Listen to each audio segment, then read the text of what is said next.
बिहार में एक कड़कड़ाती ठंड के बीच सियासी पारा हिट है। आरजेडी प्रदेश अध्यक्ष के एक बयान पर नेताओं की लगातार प्रतिक्रियाएं आ रही है। दरअसल जातीय जनगणना और विशेष राज्य के दर्जे की मांग करते हुए जगदानंद सिंह ने इशारों में सीएम नीतीश कुमार को ऑफर दे दिया। उन्होंने कहा कि जातीय जनगणना को लेकर एनडीए के कई लोग बयानबाजी कर रहे हैं, लिहाजा ऐसे लोगों को कैबिनेट से बर्खास्त कर देना चाहिए। उन्होंने कहा कि आरजेडी पुरानी बातों को भूल नीतीश कुमार को साथ देने को तैयार है।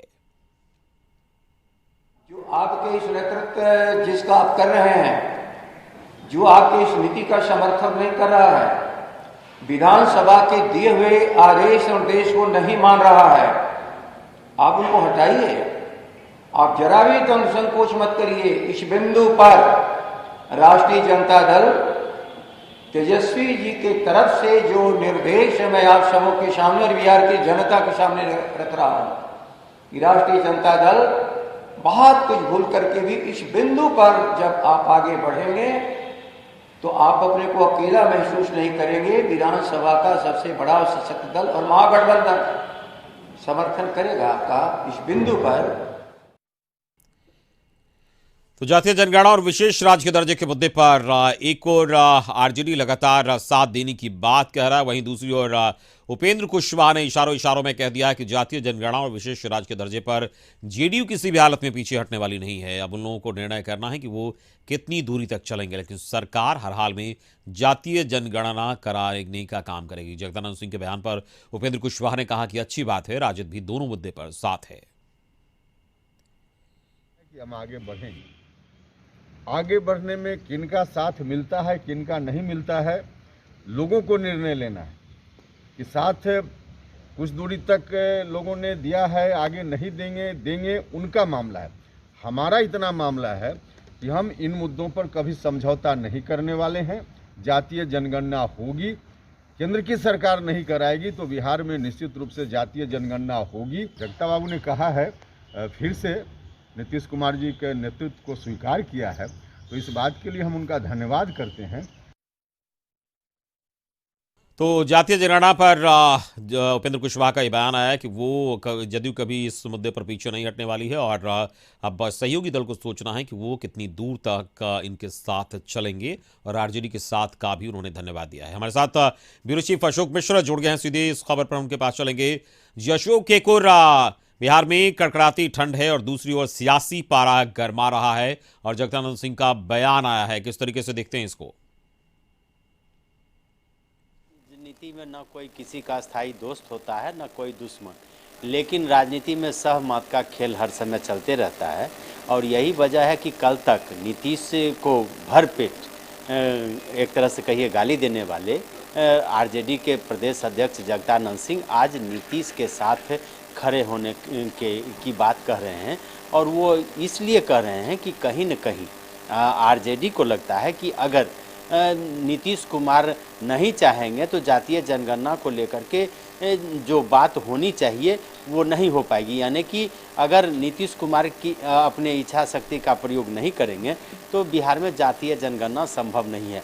वैसी परिस्थिति में आरजेडी एक सुनियोजित रणनीति के तहत नीतीश को यह ऑफर दिया है और आरजेडी इस बहाने यह संदेश देना चाहती है कि हम जातीय जनगणना को लेकर के नीतीश से पुरानी दुश्मनी को भी एक तरह से उसका त्याग कर सकते हैं। यानी कि नीतीश ने हमारे साथ जो भी व्यवहार किया है उसको हम भूल करके हम जातीय जनगणना के लिए हम कोई भी अपमान सह सकते हैं और नीतीश के पक्ष में हम फिर से खड़े हो सकते हैं।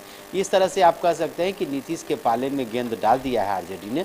लेकिन इसमें दो बड़ी बातें हैं अमित। एक तो पहली बात है कि जातीय जनगणना को लेकर के केंद्र सरकार ने भले ही अपने हाथ झाड़ लिए हों, लेकिन केंद्र सरकार पहले ही ऐलान कर चुकी है कि राज्य सरकार, अगर कोई भी राज्य सरकार अपने संसाधन की बदौलत जातीय जनगणना कराना चाहती है तो उसे कोई परहेज नहीं है। और यह पहले भी कर्नाटक में ऐसा हो चुका है।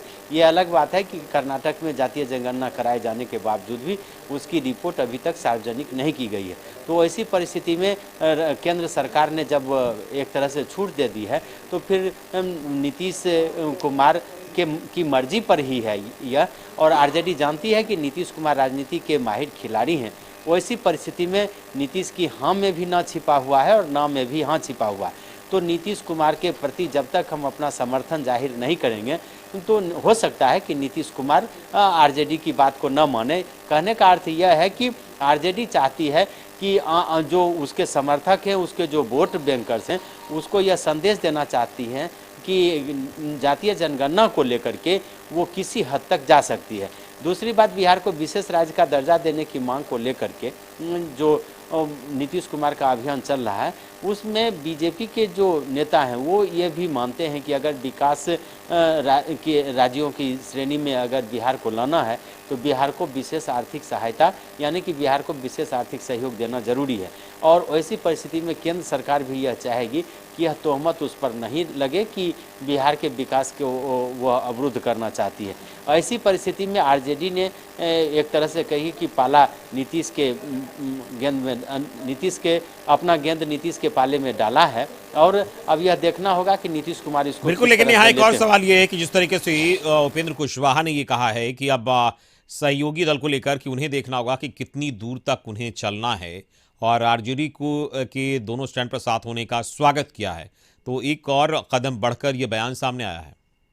देखिए, जदयू संसदीय बोर्ड के अध्यक्ष उपेंद्र कुशवाहा ने जिस तरह से बात कही है उसका भी साफ संकेत यही है कि जदयू दिखाना चाहती है कि इस जातीय जनगणना जैसे मुद्दे पर या बिहार को विशेष राज्य के मुद्दे पर जब विरोधी नीतीश के पक्ष में हैं तो ऐसी परिस्थिति में जो सहयोगी दल हैं उनको भी नीतीश के साथ खड़े होना चाहिए। और यही संदेश देना चाहती है जदयू कि अगर किसी कारणवश सहयोगी जो दल हैं वो अगर नीतीश का साथ नहीं देते हैं तो ये सारी जवाबदेही उन पर होगी और मजबूरन वो उन्हें आरजेडी का सहयोग लेना पड़ेगा।